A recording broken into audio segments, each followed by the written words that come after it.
Salut tout le monde, c'est Bendos. C'est vrai que de base je commence comme ça. Là le concept est un petit peu différent. Il n'y a plus trop ce délire de yo salut tout le monde, on commence de cette manière-là. J'ai changé un peu ce concept-là parce qu'en fait ça me demandait beaucoup de temps et d'énergie, par exemple de créer des vlogs. Parce que souvent, c'était des vlogs autour du graffiti, autour de la danse, de ce que je faisais, de mes handicaps, etc. Comme du daltonisme, etc. J'en ai pas mal parlé. Pourquoi je retourne sur je viens sur cette forme-là, ce délire un peu podcast? En fait, c'est assez simple. C'est parce que pour moi, créer une vidéo, ça demandait 10-15 heures. Entre le tournage, le montage, l'assemblage, l'audio, gérer tout ça, pour moi c'était pas forcément simple de tout faire, en sachant que je fais beaucoup de choses, qu'on parle de graffiti, on parle de danse hip-hop, on parle de vêtements, je parle peut-être pas assez près, je parle de vêtements, tout ça, donc je me dis qu'en vérité c'est quelque chose qui est important. Il y a beaucoup de choses, je fais beaucoup de choses et on se demande comment je peux faire déjà autant de choses, et si je fais des vidéos en plus, forcément ça me prenait beaucoup trop de temps. Donc je me suis dit de repartir sur cette forme-là, parce que déjà il y a eu beaucoup de changements dans ma vie, beaucoup de changements au niveau du boulot, beaucoup de progression en fait, mine de rien. Donc c'est des choses sur lesquelles je me dis que c'est important de revenir sur YouTube, parce qu'en fait on me dit ouais, mais quand est-ce que tu refais des vidéos, quand est-ce que tu reviens dans le délire de YouTube, on aimait bien tes vlogs, on aimait bien ce que tu faisais, et ça m'embêtait un petit peu de laisser les gens un petit peu comme ça, un peu en galère. Donc là le but c'est de le mettre sur YouTube, de le mettre aussi sur les plateformes de podcast, afin que simplement les gens suivent un peu encore mes aventures, parce que bon, si les gens me suivent sur Instagram, ils peuvent suivre mes aventures, mais en plus dernièrement j'ai pas trop le temps de mettre des stories, donc en fait je me dis que des fois faire ça, poster, ceux qui veulent vraiment me suivre, qui me kiffent et tout, entre guillemets qui me kiffent c'est un grand mot, mais qui veulent vraiment suivre mes aventures, bah en fait c'est vraiment une bonne idée en fait de pouvoir faire ça, et d'expliquer à tout le monde ce que je suis en train de faire, et ce que je suis en train de vivre en vérité. Et ça, il était là aussi le pourquoi je voulais parler pourquoi je voulais parler de tout ça, parce qu'en vérité, c'est passé tellement de belles choses. Je parle au niveau du graffiti, je parle au niveau du textile, je parle au niveau de jour de pluie, je parle au niveau d'être repéré par LVMH, qui est quelque chose d'incroyable, des défilés et de la suite qui va peut-être se passer aussi. Donc en fait, c'est toutes des choses sur lesquelles là, je vais expliquer. Je vais prendre le temps aussi, parce qu'en vérité, là, c'est aussi pour moi l'occasion de prendre le temps ça me permet de faire une rétrospective par rapport à ce que j'ai fait dans l'année, par rapport à ce que j'ai fait cette semaine, le mois dernier, et de ne pas être dans le speed des vlogs, de ne pas être dans le speed de tout ça, et de prendre un peu plus le temps et de discuter avec vous. Et le but, c'est que si, pareil, vous avez des questions, en fait, vous pouvez y répondre soit sur le YouTube, soit sur le podcast, et d'y répondre, poser des questions. Même vous pouvez aussi venir en vérité sur Insta pour me parler. Donc voilà, il est aussi là, c'est de prendre le temps de vivre aussi, parce qu'en vérité on est tellement à fond H24 sur plein de trucs, on est non-stop en train de bosser comme des oufs, et en fait je me dis on prend pas le temps, en fait, on prend pas le temps, et il est là ce truc là c'est aussi pour moi le moment de prendre le temps et de profiter un peu de ça en fait. Donc j'ai carrément pris des notes. Qu'est-ce que je fais en ce moment? Bon là, faut savoir qu'on est au mois de juin, donc c'est des périodes qui pour moi sont carrément speed en vérité. Même si maintenant en hiver, je trouve que l'hiver pareil, il passe super rapidement, parce que on a tellement de choses à faire. Alors première chose qui est flagrante, c'est que déjà vous me voyez dans des nouveaux locaux, donc on a nos locaux avec Sonia, donc qui est ma femme. Je bosse avec ma femme, donc ça c'est quelque chose d'incroyable. Donc Isao, on travaille à deux dessus, et c'est elle qui s'occupe d'Isao. Donc c'est une association et une agence qui gère tout ce qui est cultures urbaines, donc beaucoup autour du graffiti et pas mal autour de la danse aussi. Donc on gère à deux sur ces deux moments-là. Qu'est-ce qu'il y a de nouveau? Ouais, voilà, je disais donc les locaux. On a des locaux à 15 minutes de chez nous. On habite en région parisienne, donc c'est quand même incroyable. On a la place qu'il faut pour pouvoir faire des réunions, pour pouvoir inviter des gens, pour pouvoir recevoir, pour pouvoir commencer à à travailler autour de mon textile un petit peu plus. Comme vous voyez derrière, il y a pas mal de trucs autour de jours de pluie. Donc je me dis en fait c'est tout des choses qui sont vraiment très très cool et ça nous permet d'être plus carré, de poser les choses. Moi qui fais beaucoup de choses entre le graffiti, entre le vêtement, la danse, les voyages à droite à gauche. Donc forcément, ça me permet aussi de régulariser tout ça et de mettre un peu les choses dans les cases où il y a ça qui se passe là, ça qui se passe là, et au moins je sais où je vais, tu vois. Donc dans l'idée, c'est ça. Quelles sont les choses en plus qui s'est passé en ce moment? J'ai fait mon premier XL Wall en tant que graffeur. Donc pour ceux qui savent pas, un XL Wall, en fait, c'est un très gros mur. Donc tu es obligé de travailler avec une nacelle. Donc j'ai passé le permis nacelle, forcément. Et après, on a eu un contrat. Donc dans ma ville en plus, à Clichy-sous-Bois. Donc un contrat où on a une fresque d'une certaine hauteur. Je crois qu'on est à 9-10 mètres. Donc encore une fois, je travaille avec mes mains. Mon délire de mes mains et de mes couleurs. C'était pour un terrain de basket et c'était un vrai délire parce qu'en fait, il fallait faire les choses assez hautes. Le truc du XL Wall, c'était cool parce que là, je commence à faire des grosses fresques et par contre, là, je me dis, waouh, s'il y a quelques années, on m'avait dit que je ferais ça, jamais j'y aurais cru. Donc c'était pour moi, genre, il y a que les grosses têtes, il y a que les grosses personnes qui font ça. Et maintenant, j'y arrive en fait et je me dis, putain, enfin, quel parcours par rapport au graffiti. Enfin, c'est une dinguerie. Et j'ai commencé avec rien il y a 9 ans, donc je me dis, putain, c'est vraiment une dinguerie. Donc on en est là. Même si cette fresque-là n'était pas simple, on a eu un accueil vraiment très mitigé par un gars qui voulait pas vraiment de nous, alors qu'en vérité, nous, on était là juste pour donner des couleurs, en fait. Et donc je me dis, c'est dommage. Il y a eu la pluie qui a été très compliquée, où il a fallu gérer la pluie. En fait, il pleuvait toutes les 1 heure, il pleuvait, toutes les 10 minutes, il pleuvait. C'était super compliqué. En plus, qu'il y a la nacelle, donc il y a le vent, il faut gérer tout ça. Mais en vérité, on l'a fait, donc ça, c'est cool. Vous la retrouvez sur Instagram. On l'a fait, donc ça, c'est un gros plus. On a eu l'occasion de refaire quelques fresques entre deux. Donc voilà, c'est vraiment en fait, c'est vrai que ces vidéos ils sont cool pour moi, c'est vraiment l'occasion de pouvoir me livrer sur certaines choses en fait, parce que par exemple la fresque que j'ai fait, le XL Wall, c'était le premier, je suis pas forcément satisfait au maximum parce qu'il y a des choses pour moi qui sont encore à retravailler, à refaire, qui sont pas encore top, mais je sais où sont mes points forts, je sais où sont mes points faibles et vraiment j'essaie de les travailler. Bon là il y a eu la pluie, il y a eu le mauvais mood aussi, le gars il a mis un mauvais mood et moi ça m'a mis dans un mauvais mood. Et c'est vrai que je pense que quand un artiste est dans un mauvais mood, c'est compliqué de refaire les choses correctement. Enfin, franchement, moi, c'était super compliqué. En fait, j'étais dans un mood vraiment de merde, en fait. Et le gars, il m'a un peu broyé. Mais bon, après, ça fait partie du jeu. Maintenant, il faut réussir à pas se faire... comment je pourrais dire, à pas se faire prendre la tête par ces personnes-là et à ce qui gobe toute ton énergie. Et voilà. Mais et on a fait, comme je disais, on a fait une autre fresque, quelques autres fresques entre deux où les gens en plus commencent à me kiffer par rapport à mes mains, par rapport à mes couleurs, parce que comme pour ceux qui ne le savent pas, donc je suis graffeur daltonien et je suis dyslexique, donc c'est vrai que je travaille pas beaucoup avec les mots, j'ai beaucoup de complications par rapport à ça.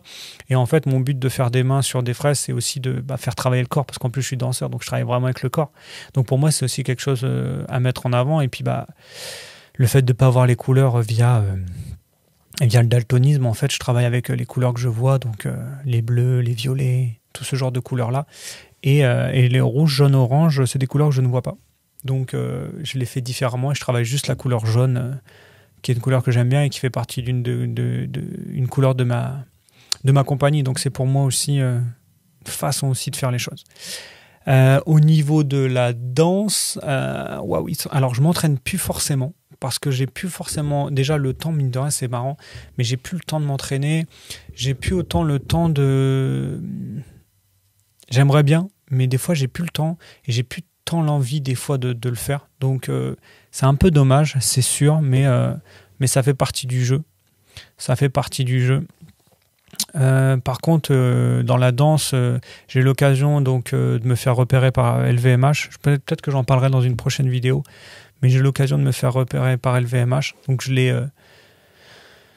pas eu la chance parce qu'en fait, je l'ai poussé cette chance, mais vraiment. C'est pas parce que je suis un babtou, quoi ou qu'est-ce. C'est vrai que, en vérité, c'est ce que je dis, c'est vrai, mais c'est pas parce que je suis un babtou ou quoi, non, pas du tout. Il n'y a pas ce genre de truc. J'ai été le chercher, un peu au culot. J'ai été le chercher parce que j'ai eu les cojones de le faire. Et ça m'a dégoté des plans, donc c'est top.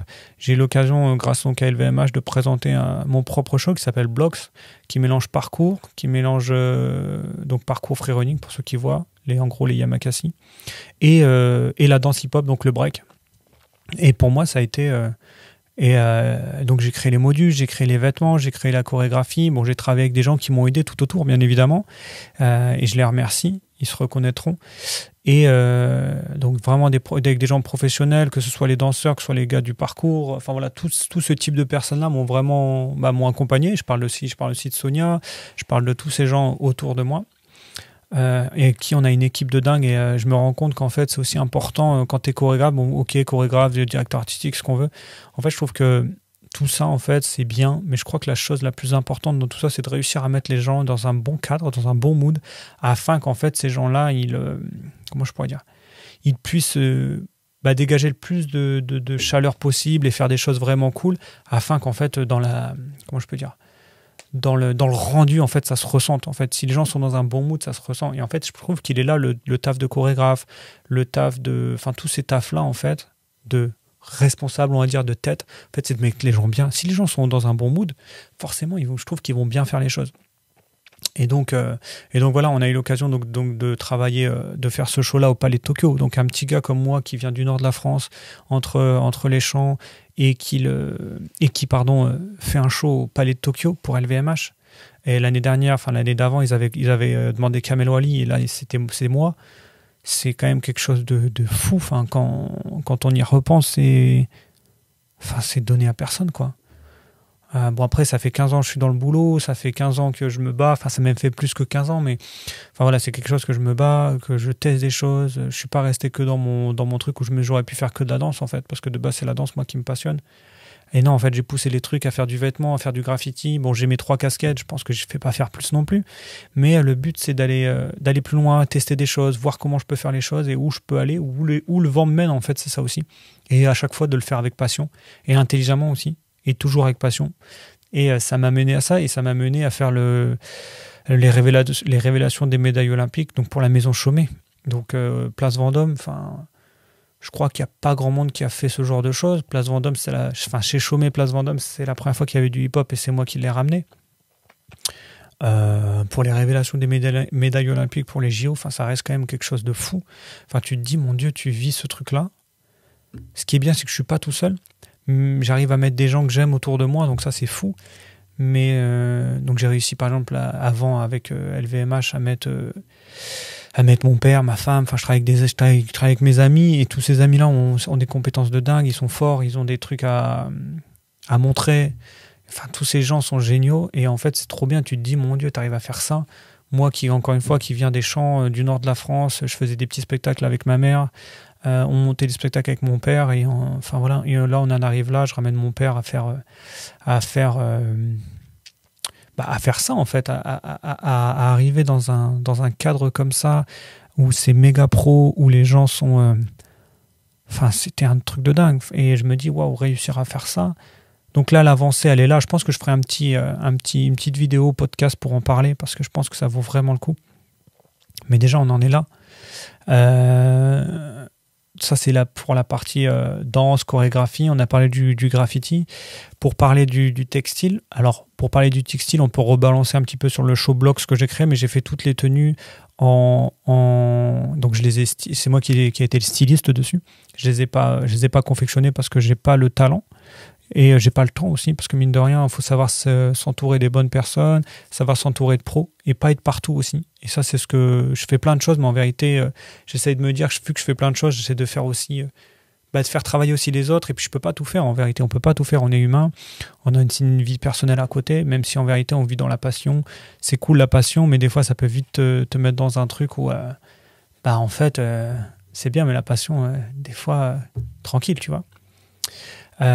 Donc ouais, j'ai créé les tenues, et là par rapport au textile, pour revenir sur le textile, donc pour Jour de pluie, donc qui est ma marque de vêtements pour ceux peut-être qui me découvrent, c'est une marque que j'ai créée il y a pas longtemps, il y a en vérité 3 ans quand même, mine de rien.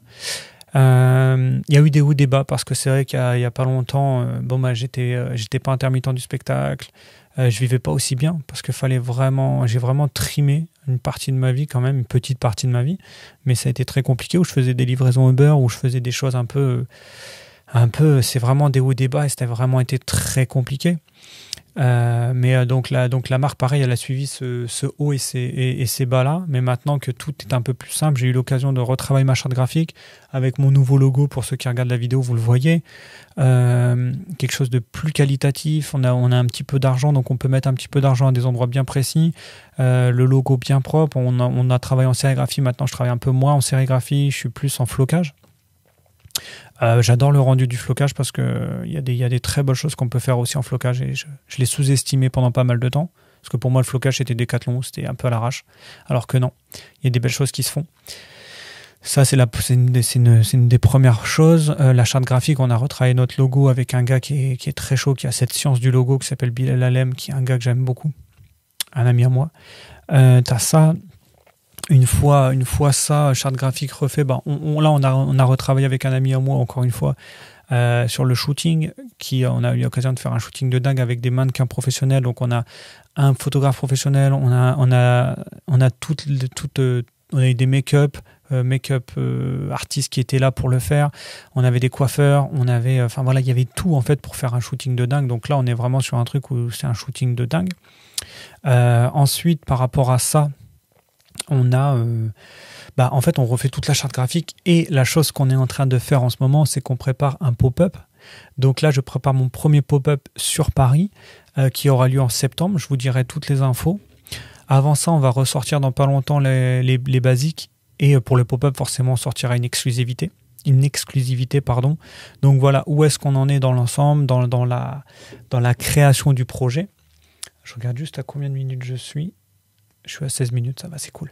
Donc dans la création du projet, où est-ce qu'on en est?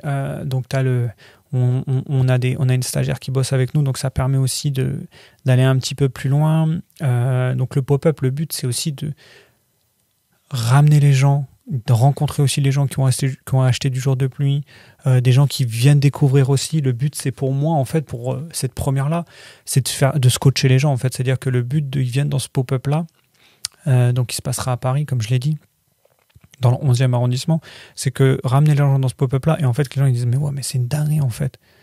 Jour de pluie, c'est ça, en fait.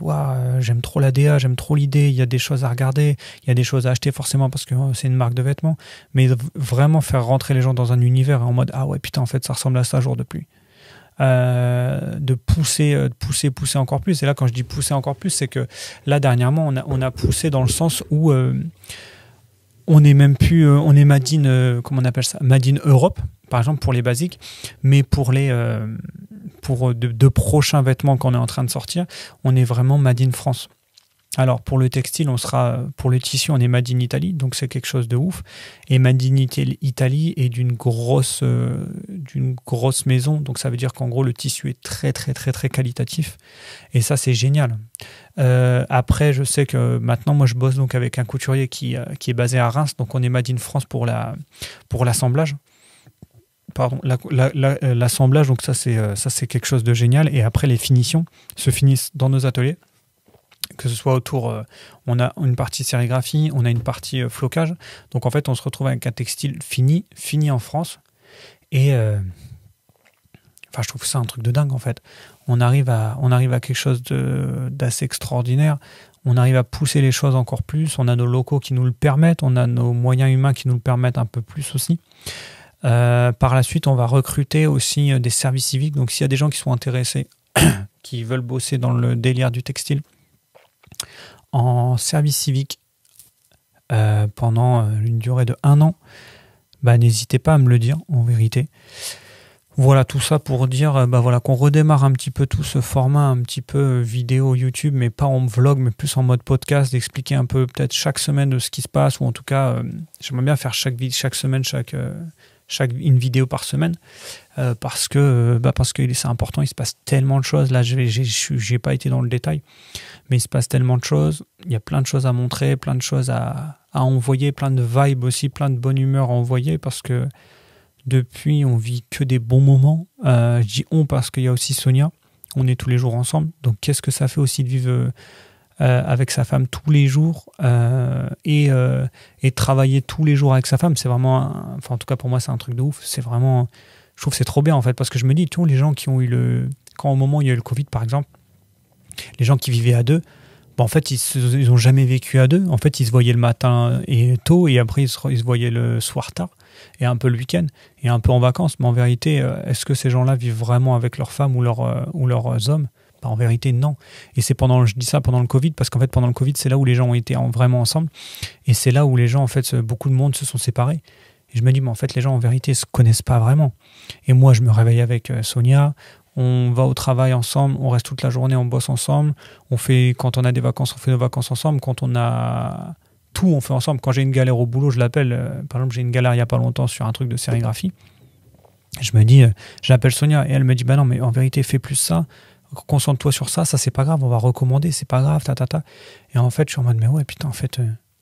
Et en fait, elle connaît mon travail, elle sait ce que je fais, elle sait quoi me dire, et moi, inversement sur elle. Par exemple, si elle me dit, ouais, mais là, j'ai plus un problème sur ça, comment on fait, comment on le résout?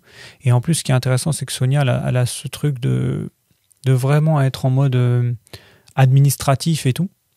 Et moi, j'ai plus des fois ce côté artistique, et en fait, on se complète de dingue, et ce qui permet d'avancer tellement vite, tellement loin, que, en fait, je pense que là, toute mon ascension, elle est vraiment pas que de moi. De toute façon, c'est une certitude, mais ce que je veux dire au-delà de ça, c'est qu'avant, j'ai toujours travaillé dans le délire artistique. Je réussissais ma vie, mais c'était pas non plus simple, on va dire. Et là, je me dis avec Sonia, en fait, c'est l'ascension, elle est dingue, parce qu'en fait, elle me donne vraiment elle me pousse. On se pousse mutuellement. Et en fait, vu qu'on est deux énergies à être à fond dedans, ça peut que évoluer, quoi. Donc en fait, il y a vraiment ce truc où en fait c'est parti, en fait, et on se pousse l'un l'autre, et c'est ça, en fait. Et je pense que c'est ça la force de notre couple, et c'est ça, en fait, pour moi, un vrai couple. Malheureusement, avec la société actuelle, la vie actuelle, je pense qu'on a la chance aussi, mais c'est pas forcément si simple aussi de vivre comme ça. Mais maintenant, on a la chance de le faire. Donc, on pousse, et on se pousse mutuellement, et c'est vraiment un step-up chacun. Donc voilà. Voilà pour cette première vidéo. Je ne sais même pas comment je vais l'intituler réellement, cette vidéo. J'ai pas tant de trucs, mais je pense que c'est un peu un journal de bord, tu vois. Je le vois comme un journal de bord. Et voilà. En tout cas, je vous remercie de me suivre. Les gens qui m'envoient, on voit plus tes vidéos YouTube, j'espère que ça va vous faire plaisir. J'espère que les gens qui me suivent se reconnaîtront. N'hésitez pas à me donner de la force. Moi, ce but de vidéo là, c'est aussi de donner de la force à des gens qui galèrent sur certains trucs, en vérité, parce que j'ai vécu ce truc de je sais pas où je vais aller, comment faire, etc. Et peut-être que moi, juste ce que je raconte là, ça va peut-être vous aider d'une certaine façon, que ce soit dans le graphe, dans le domaine artistique. Peut-être vous êtes photographe, peut-être vous êtes juste dessinateur, j'en sais rien. Enfin, c'est pas juste de toute façon, mais c'est de pousser, en fait, ces gens qui sont dans le domaine artistique, et en fait d'être dans ça, en fait, simplement. Voilà. Mais écoutez, je vous expliquerai aussi, il y a une dernière chose qui m'est arrivée là il y a pas longtemps, mais j'en parlerai la prochaine fois. Mais on a utilisé un de mes graffitis à un usage commercial. Je vous expliquerai un peu ce genre de truc, parce que ça, c'est des choses aussi qu'on ne doit pas laisser faire, nous, les artistes. Donc voilà, par une marque de vêtements et par un influenceur. Donc il ne faut pas se laisser faire. Il faut redoubler d'efforts par rapport à ça, et il faut réclamer notre dû par rapport à ça aussi, en vérité. Voilà, je vous laisse. Je vous souhaite une bonne soirée, bonne journée, ce que vous voulez. Soyez dans le coup encore, en vérité. Foncez, soyez dans le domaine artistique, réfléchissez, soyez intelligent. Prenez exemple sur des gens qui ont fait des bons trucs. Je ne parle pas de moi du tout, parce que je suis encore en évolution. Kiffez votre vie, voyez les choses avec passion. Voyez pas que l'aspect de l'argent, en vérité, il est bien, mais c'est pas un but. C'est bien d'en avoir pour être un peu chill et puis souffler un peu, mais c'est pas le but. Et donc voilà, je vous souhaite encore une bonne journée, une bonne soirée, etc. Merci l'équipe. C'était le journal de bord numéro 1. J'ai des petits trucs.